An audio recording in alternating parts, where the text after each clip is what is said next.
मैं हूं आपके साथ सुमित झा। पिछले 2 दिन से हो रही बारिश के बाद नर्मदा नदी उफान पर है। नर्मदा नदी खतरे के निशान से ऊपर बह रही है और पानी के तेज बहाव से गुजरात के गरुड़ेश्वर के पास अक्तेश्वर मंदिर धराशायी हो गया। देखिए तस्वीरों में आप देख सकते हैं कैसे पानी की धार में, तेज धार में अक्तेश्वर मंदिर ने जल समाधि ले ली। चंद सेकंड में पूरा मंदिर पानी में समा गया। ये गुजरात की तस्वीर है। अक्तेश्वर मंदिर नर्मदा नदी के तेज धारा में जल समाधि ले लिया। नर्मदा नदी की तेज धार में मंदिर ये ढह गया।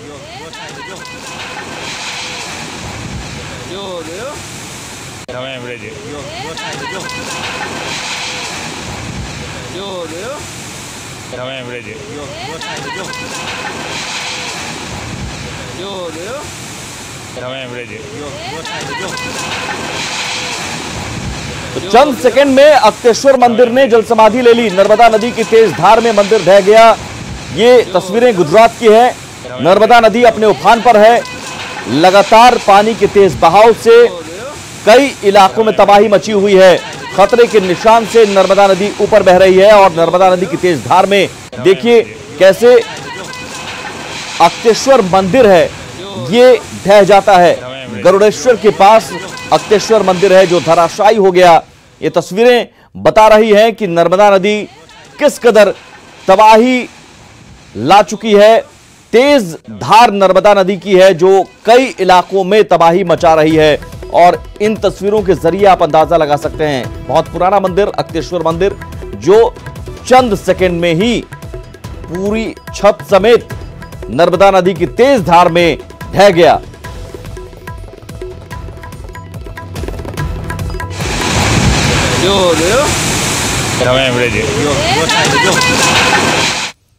इधर पटना में गंगा का जलस्तर खतरे के निशान से ऊपर बह रहा है। बाणसागर और सोन में बढ़े जलस्तर के कारण गंगा का पानी उफान पर है।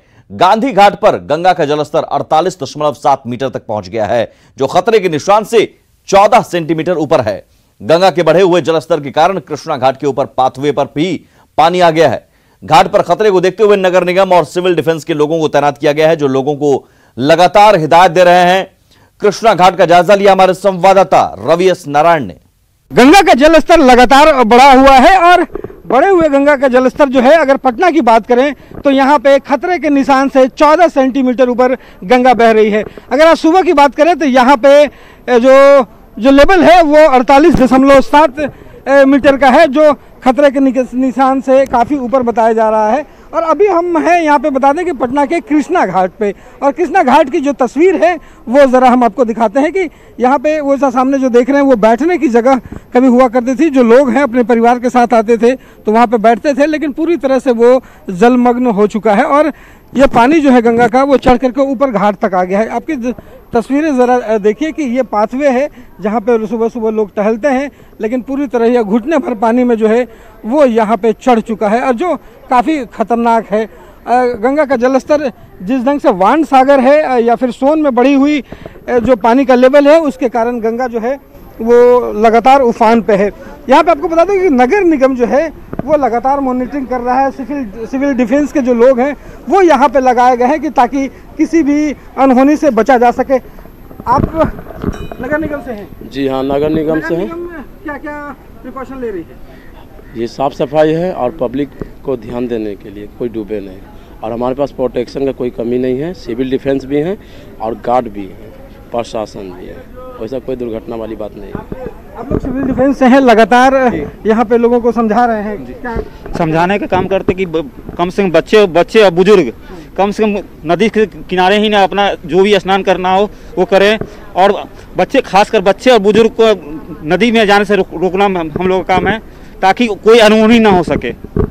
इसके कारण हम लोग को सुबह से ही हम लोग लगे रहते हैं। देखिए यहाँ पे आम जो पब्लिक है, अभी स्थानीय यहाँ रहने वाले, जिस ढंग से घाट पे पानी बढ़ा है काफ़ी डरावना है। अभी पानी का लेवल तो 14 सेंटीमीटर डेंजर लेवल से ऊपर है और पानी का लेवल 48.7 है और बहुत असुविधा हो रही है। आप भी देख रहे हैं, घुटना भर पानी में आप भी आए हैं और सुबह टहलने वाले लोग को या पूजा करने वाले को बहुत असुविधा हो रही है। असुविधा हो रही है, लेकिन साथ साथ स्थिति यह है कि जिस ढंग से गंगा का जो पानी है वो ऊपर तक घाट तक पहुंचा है, अगर ये थोड़ा अगर और बढ़ी जल स्तर तो परेशानियां ज़्यादा बढ़ा सकती है। अच्छी बात यह है कि नगर निगम हो या सिविल डिफेंस के लोग हों, वो लगातार यहाँ पे मॉनिटरिंग कर रहे हैं और लोगों को समझाने का प्रयास कर रहे हैं। कैमरा पर्सन अजय दुबे के साथ रवि एस नारायण, न्यूज़ 18 पटना। एक बड़ी खबर नालंदा से है, जहां गिरियक थाना क्षेत्र के रैतर गांव में दो गुटों में जमकर मारपीट हुई है। दो गुटों के बीच जमकर रोड़ेबाजी भी हुई। इस घटना में दोनों ओर से कई लोग घायल भी हुए हैं। बताया जा रहा है कि दोनों गुटों में विवाद सड़क पर तेज गाड़ी चलाने को लेकर हुआ था।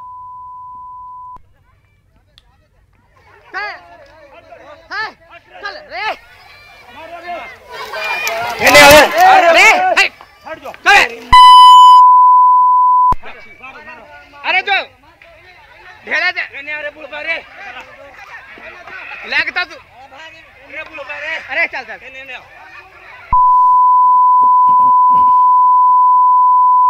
जाएगा कि नहीं।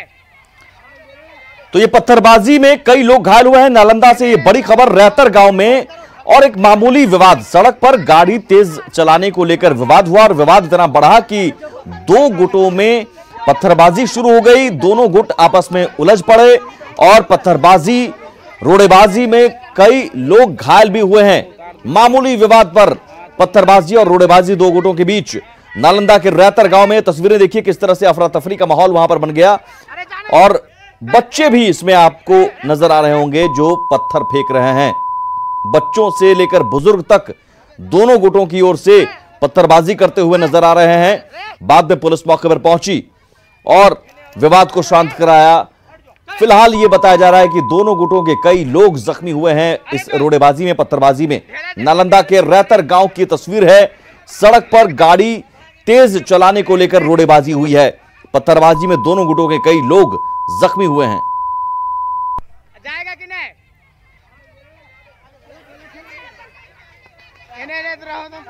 फोन करो थाना पहले फोन कर सभा कर में तब नहीं होगा। और बात करते हैं अजब प्रेम की गजब कहानी की। पटना के एक दिव्यांग युवक को फेसबुक पर एक हीरा कारोबारी की लड़की से दोस्ती हो गई। बात फोन पर बातचीत तक पहुंची जो धीरे धीरे प्यार में बदल गई। फिर दोनों ने इस रिश्ते को पवित्र शादी का नाम दे दिया। लेकिन इस प्रेम कहानी में कई ट्विस्ट हैं, जिसकी वजह से दूल्हा अब गुजरात पुलिस की गिरफ्त में है। अब जरा इस प्रेम कहानी को समझिए। पटना के कदमकुआं के लोहानीपुर दास लेन के रहने वाले चार्टर्ड अकाउंटेंट की पढ़ाई कर रहे आकाश की फेसबुक पर गुजरात के अंकलेश्वर के रहने वाले एक हीरा कारोबारी की बेटी से दोस्ती हो गई। मोबाइल पर फिर बातचीत शुरू हो गई। धीरे धीरे दोनों के बीच प्यार परवान चढ़ता गया। दोनों ने एक दूसरे के साथ जीने मरने की कस्में खाई और शादी करने का फैसला कर लिया। और गुजरात के अंकलेश्वर से लड़की पटना में अपने प्रेमी से शादी रचाने और नई जिंदगी शुरू करने के लिए 27 अगस्त को घर से फरार हो गई और फ्लाइट पकड़कर पटना पहुंच गई। सीधे आकाश के घर जा पहुंची।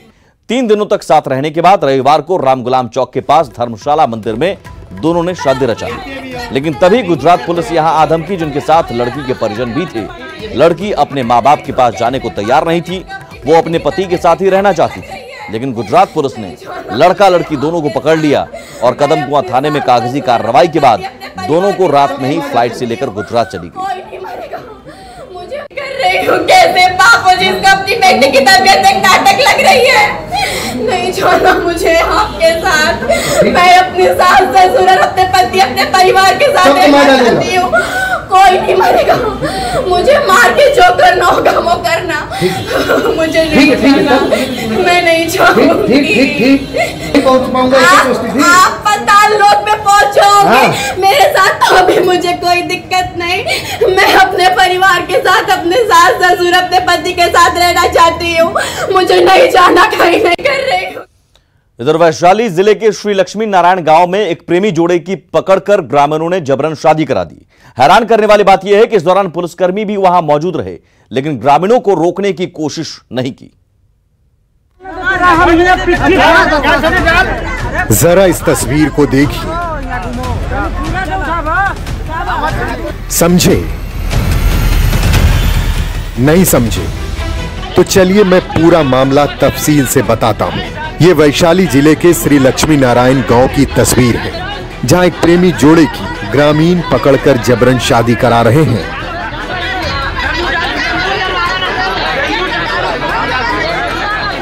बताया जा रहा है कि जिस महिला से इस व्यक्ति की शादी कराई जा रही है वो पहले से 2 बच्चों की मां है। लड़का अक्सर अपने प्रेमिका से मिलने आया करता था। हर बार की तरह इस बार जब मिलने आया तो लोगों ने पकड़कर उसकी शादी करा दी। आप तस्वीरों में भी देख सकते हैं कि कैसे लोग जबरन उससे सिंदूर डालने को कह रहे हैं।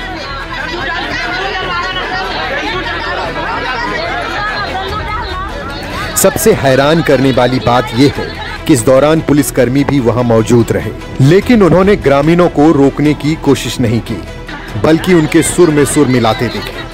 पुलिस के इस तरह के रवैये से कई सवाल खड़े होते हैं कि आखिर उन्होंने युवक को पहले हिरासत में क्यों नहीं लिया? क्यों पुलिस भीड़ के बीच मूक दर्शक बनी रही? क्या पुलिस के लिए कानून से बड़ा समाज का मत है? हालांकि जबरन शादी कराने के बाद जब ग्रामीणों ने लड़के को छोड़ा तो पुलिस ने उसे हिरासत में ले लिया। पुलिस की मौजूदगी में हुई ये पकड़ुआ शादी अब सोशल मीडिया पर वायरल हो रही है। Bureau report, news 18।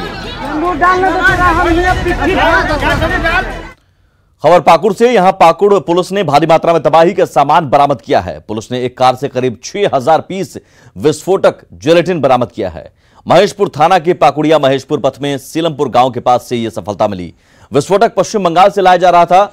आपको बता दें कि पुलिस को विस्फोटकों की सप्लाई की लगातार सूचना मिल रही थी, जिसे देखते हुए जांच अभियान चलाया जा रहा था।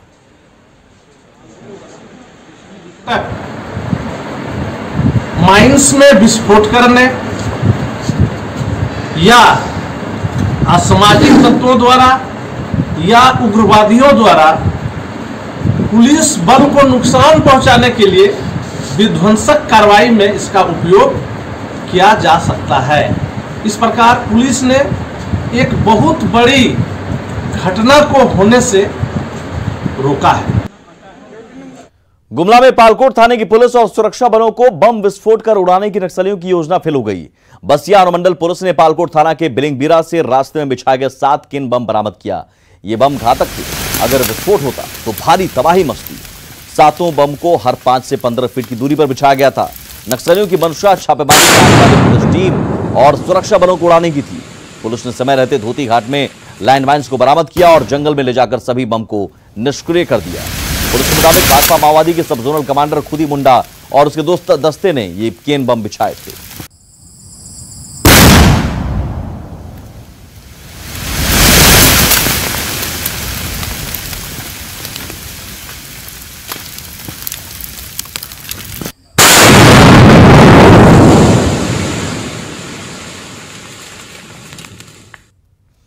देवघर के बाबा बैद्यनाथ धाम में भक्तों के लिए बाबा का दरबार खोल दिया गया है, लेकिन कोरोना संकट के बीच बाबा के दर्शन के लिए कई नए प्रावधान किए गए हैं। देवघर मंदिर में पूजा और दर्शन के लिए अब ई पास जरूरी होगा, जिसे झारखंड दर्शन.nic.in पर लॉगिन कर लिया जा सकता है। सबसे जरूरी बात, ई पास अभी सिर्फ झारखंड के श्रद्धालुओं के लिए ही है। सुबह 6 बजे से सुबह 10 बजे तक हर दिन कुल 200 श्रद्धालु ही बाबा के दर्शन कर सकेंगे। 1 घंटे में 50 लोगों को ही दर्शन की इजाजत होगी। मंदिर में प्रवेश से पहले श्रद्धालुओं की जांच होगी, उसके बाद मंदिर में प्रवेश मिलेगा।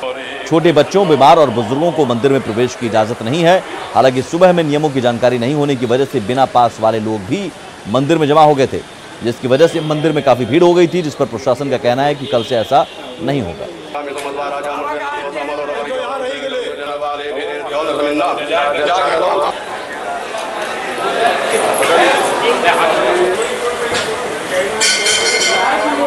जब सब लोग एकत्रित हुए थे तो जिनका ऑनलाइन नहीं था वो लोग भी जमा हो गए थे।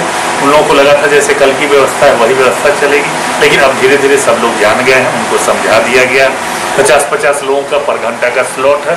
सब लोगों को घंटा के हिसाब से टिकट जो बुकिंग किए हैं वो उसी ढंग से किया गया है। और एक साथ में आज चाहिएगा आप तो 1 सप्ताह के अंदर तक का टिकट आप बुक कर सकते हैं। में ऑनलाइन में कुल 200 लोगों को प्रति घंटा 50 लोग अधिकतम के हिसाब से दर्शन कराया जाएगा। तो उस हिसाब से पुलिस प्रशासन ने भी अपनी तैयारी की है।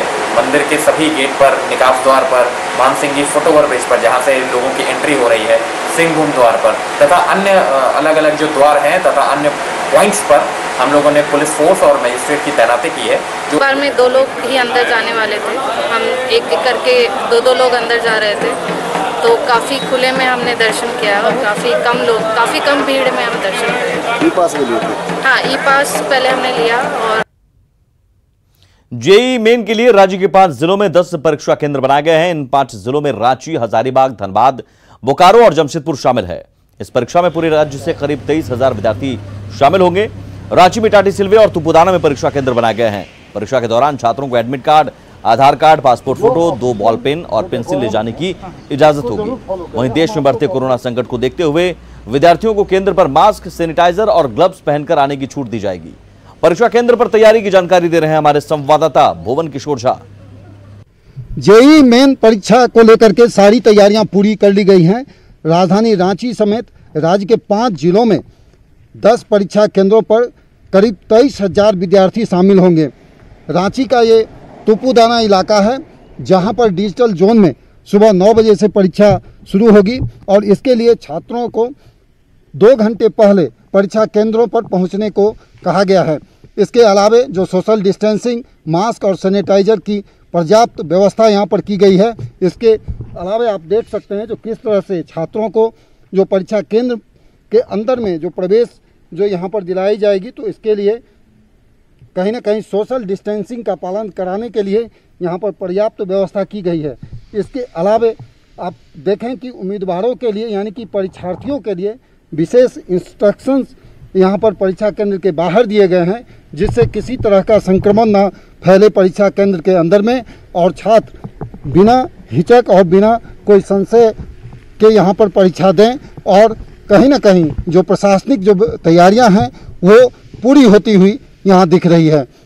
कैमरा पर्सन राजीव के साथ भुवन किशोर झा, न्यूज़ 18 रांची।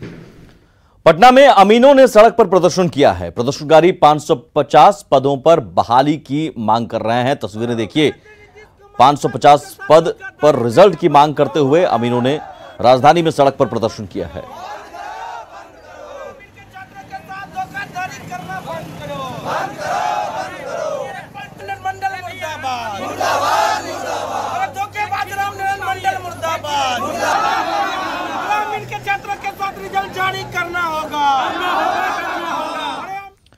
आरा से बड़ी खबर है, भारी मात्रा में विदेशी शराब बरामद की गई है। बाइक से शराब की तस्करी हो रही थी।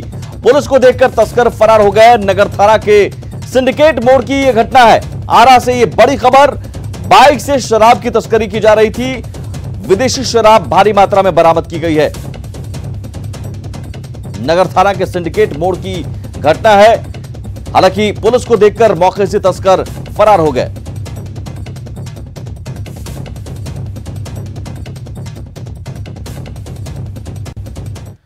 दो 2020 के बिहार विधानसभा चुनाव का राजनीतिक समीकरण 2015 से बदला हुआ है।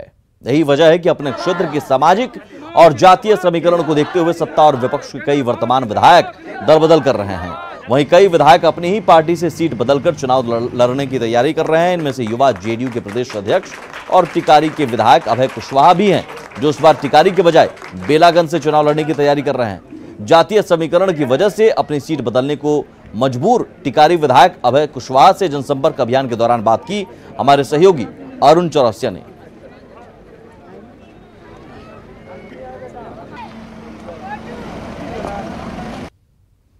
चुनाव की तैयारी हर एक पार्टी द्वारा शुरू कर दी गई है। कई लोग हैं जो गठबंधन बदल रहे हैं, तो कई हैं जो दूसरे दलों में जा रहे हैं। टिकारी के वर्तमान जदयू विधायक हैं अभय कुशवाहा, जो प्रदेश के युवा के अध्यक्ष भी हैं। वो इन दिनों बेलागंज में ज़्यादा समय दे रहे हैं, यानी वो बेलागंज से लड़ने की तैयारी कर रहे हैं। आखिर क्या वजह है कि आप बेलागंज में आए हैं और यहाँ से लड़ने की बात कर रहे हैं? हम जनता दल यू से टिकारी के एमएलए हैं और मेरा बेलागंज विधानसभा में घर है, इसलिए पार्टी की जो भी कार्यक्रम हुए हैं बेलागंज विधानसभा का, प्रदेश से हमें इसकी जिम्मेवारी मिली। यहाँ पर कार्यकर्ता सम्मेलन भी हुआ, उस चीज़ को भी मैंने देखने का काम किया। और ये तो मेरा बेलागंज विधानसभा मेरा घर है और आदेश देती है यहाँ के लिए तो आप तैयार हैं? पार्टी सर्वोपरि है, हमारे नेता सर्वोपरि हैं। हमको जहाँ से पार्टी आदेश देंगे वहाँ के लिए हम तैयार हैं। किस प्रकार की तैयारी गया जिला में चल रही है? गया जिले में एक चीज़ मैं जरूर आपको बता दूं कि इस बार का जो चुनाव है, चाहे जो भी ऐसे विपक्ष जो भी बोल लें, लेकिन इस बार का चुनाव ओनली फॉर विकास पर है। मैं दावे के साथ कह सकता हूं कि इस बार गया जिला की महान जनता 2010 में छूट गया था, लेकिन ये 2020 में बेला भी नहीं छूटेगा और 10 का 10 विधानसभा का सीट नीतीश कुमार जी के नेतृत्व में एनडीए गठबंधन में जाएगा। ये बेला जो है वो वर्तमान विधायक सुरेंद्र यादव हैं, जो लगातार कई साल से यहाँ से जीतते रहे हैं, लेकिन वर्तमान जो टिकारी के विधायक हैं और जो यहाँ से भाग आजमाने की कोशिश में है, उनका कहना है कि इस बार भी ये सीट उन्हीं की झोली में आएगा। अब देखना है कि यहाँ की जनता किस रूप में इनको आशीर्वाद देती है या फिर कुछ और फैसला करती है। सहयोगी विपिन के साथ अरुण चौरसिया, न्यूज़ 18 गया। नीतीश कुमार जिंदाबाद। और बिहार विधानसभा चुनाव के नजदीक आने के साथ ही बिहार में सीट शेयरिंग को लेकर महागठबंधन में हलचल तेज हो गई है। सीट बंटवारे को लेकर नेताओं की बयानबाजी के बाद अब कांग्रेस में असंतोष उभरकर सामने आने लगा है। पार्टी के वरिष्ठ नेता हालात को संभालने के लिए डैमेज कंट्रोल में लगे हैं। हमारे सीएलपी के नेता बोलते हैं कि 80 को सीट हमको मिलना चाहिए और हमारा जो कैंडिडेट है वो अफोर्डेबल है, पोटेंशियल कैंडिडेट है, और आप वहां से बोल देते हो क्या तय अभी नहीं होगा, वक्त आने पर। कब वक्त आएगा? नॉमिनेशन देने के समय वक्त आएगा क्या? मेरा मानना है कि ईमानदारी पूर्वक महागठबंधन के दल सीट का बंटवारा करे और झारखंड फार्मूला से अगर यहाँ सीट का बंटवारा होता है तो यहाँ महागठबंधन की सरकार बनेगी। इसलिए महागठबंधन के सभी दल के नेताओं को झारखंड फार्मूला को अमल में लाना चाहिए।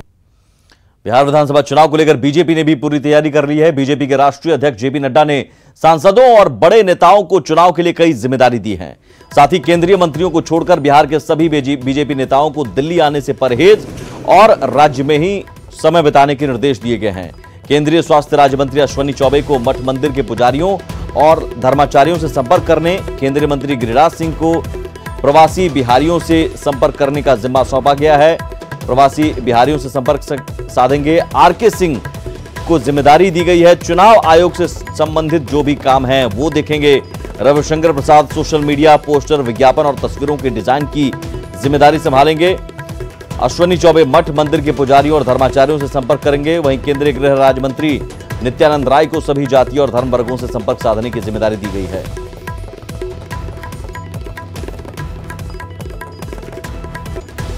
मुझे लग रहा है कि बिहार के तमाम सांसद, विधायक, एक एक कार्यकर्ता, संगठन के कार्यकर्ता सभी मिल करके अपने अपने क्षेत्र में भी जहां लगातार प्रयत्नशील है, बूथ तक जो 243 विधानसभा के हमारे सभी बूथों पर जहां हम सप्तऋषि की स्थापना पिछले 4 महीना पहले हमने बूथों की संरचना को भी खड़ा किया। खबर सुपौल से, जहां लाखों रुपए की दवा फेंक दी गई। इनमें से कई दवाइयां ऐसी हैं जो एक्सपायर भी नहीं हुई हैं। फेंकी गई दवा में आयरन की सिरप और स्वाइन की बोतलें शामिल हैं। मामला त्रिवेणीगंज अनुमंडल अस्पताल का है, जिसका भवन बनाया जा रहा है और पुरानी बिल्डिंग को तोड़ा जा रहा है। पुराने भवन में जो दवाइयां रखी थी उसे फेंक दिया गया। स्थानीय लोगों ने अस्पताल प्रबंधन पर लापरवाही का आरोप लगाया तो अस्पताल के मैनेजर ने इस बारे में पूछे जाने पर चुप्पी साध ली। जो 2021 में एक्सपायर होना है और इसको कचरे के ढेरे में फेंका जा रहा है, ये 2021 का, और ये एक्सपायर किया हुआ पानी, लगभग 3 से 4 लाख का दवा जनहित का गला घोट के ये लोग इस कचरे को कचरे में देने का काम कर रहे हैं। मैनेजर साहब 1 मिनट, 2021 में जो आयरन सिरप एक्सपायर होगा उसे अभी क्यों फेंका जा रहा है? मैनेजर साहब, वर्ष 2021 में जो आयरन सिरप एक्सपायर होगा उसे अभी क्यों फेंका जा रहा है? लाखों रुपये के दवाई को क्यों फेंका जा रहा है?